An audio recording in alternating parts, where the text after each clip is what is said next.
Bullying is one of those things which kind of happens because of insecurities especially amongst children.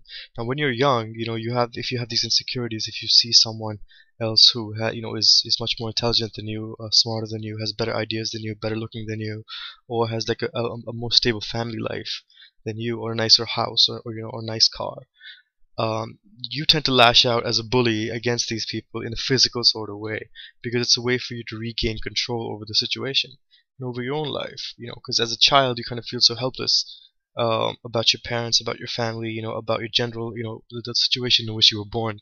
The only thing you can really do is lash out physically against, kids who you really are jealous of, and it's an insecurity issue more than anything.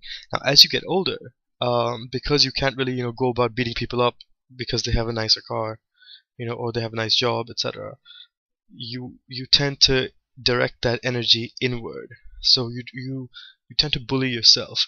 If you have ever found yourself, if you see your friends or your neighbors, etc., get a great job, find buy a nice car, find a great spouse, and you don't have these things in your life, then you might get these jealous feelings inside of you, and because you can't really walk up to him and give him a wedgie because you're adults.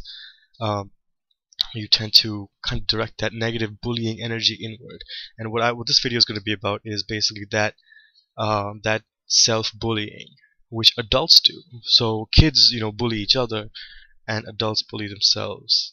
And it's interesting. It's kind of like a duality. When you like mess up in your life, and everybody has these negative feelings that we try to fight off when we call ourselves names. When we're like, we call ourselves, we might call ourselves useless, incompetent. We might like scold ourselves for being lazy and things like that. We're kind of bullying ourselves.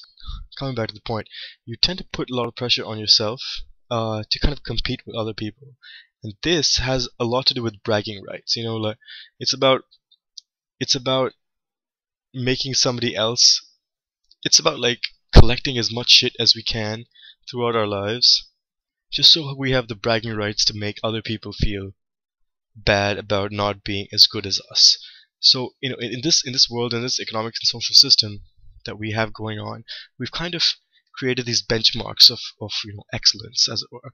And usually these are very like materialistic. So it's if you have a big house, if you have a mansion, how many houses do you have, how many cars do you have, how many yachts do you have, or do you have, what kind of cars do you have, do you have flashy cars, how much jewelry do you have. So these are like these are ways of keeping score of how well you've done.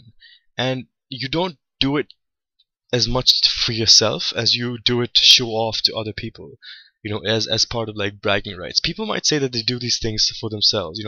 I want to buy a diamond, gauntlet for my hand, but I want it for myself for some reason. I like the way a diamond gauntlet feels, diamond encrusted gauntlet feel in my hand. But I mean, who are you kidding? You're doing it to show it off. You're not gonna like lock it up somewhere. You're gonna show it to people, and you're gonna show it to people, and people are gonna be in awe of your greatness. But usually, when people get into this kind of cycle, they realize that with their money and their success, the more stuff that they buy, the novelty of that new thing wears off pretty quickly.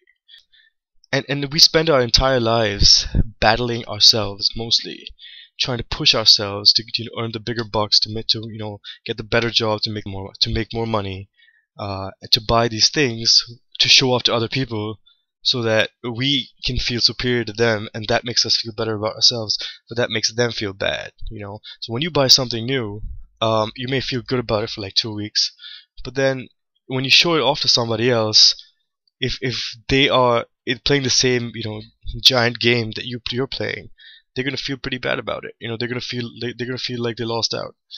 So let me tell you a story. This happened to me today. I got an email from one of my old clients, and he was, I never thought of him as being very bright, but he sent me an email and he said that he had come out with a new website, and he sent me the link, and he asked me to check it out. So I checked it out. I clicked the link, and I go on the link, and it's just an amazing idea that I wish I would have thought of. It's this awesome constructed website, It's an amazing idea that will definitely do well. I know it'll do well, and I wish I had thought of it. And I felt this little pang of jealousy inside, telling myself maybe I was lazy, maybe I didn't work hard enough, maybe I didn't do as much as I could have done to succeed in business. And I'm just wondering where that comes from. It's just like constant need for competition, constant need to succeed, do well in life all the time, all the time. I don't understand why we feel the need to kind of keep trying to push ourselves to get that extra buck to buy that BMW or Porsche or whatever, just so we can show it off to other people, just so we can feel good in that very moment. Because a week from then, that um, purchase, or that little piece of bling that we bought will really not like we'll get bored of it. So, and then what? Then we need to, then what? On to the next fix, on to the next business deal, on to the next project, so we can buy even more stuff to make ourselves feel better. And the stuff doesn't make us feel better. The stuff that we buy is not what makes us feel better. When we show it to other people, the look on their face makes us feel better. The look on their face, and what is going through their mind, that they are not good enough to have what we have. Um, and that's how this entire planet works. It's like it's a quest for scarce resources everywhere. Everything we do is to get dominion over scarce resources. All wars are fought for that reason, and everything happens for that reason, to get our hands on as many resources, on as much oil or as much gold or as much water or as much land or as much diamond encrusted gauntlets or BMWs or whatever that we can. And the guy who has the most wins this game. And we've been taught this our entire lives, ever since we were young. It's about competition. Competition is healthy. It weeds out the weak. Competition is great. Fair competition is great. That's what we were taught. But not only is competition unfair, as we come to learn when we get older, that the world is unfair. Not only is competition unfair, but I just wonder if competition, constant competition, is the right way to live, and the effect that it has on people's everyday psyche and the way they think. So I'm going to end the video right there, and I want you guys to let me know in the comment section about what you have been taught about competition, and whether you really think that when you're lying on your deathbed, if you will be happy with all the competitions you took part in your life.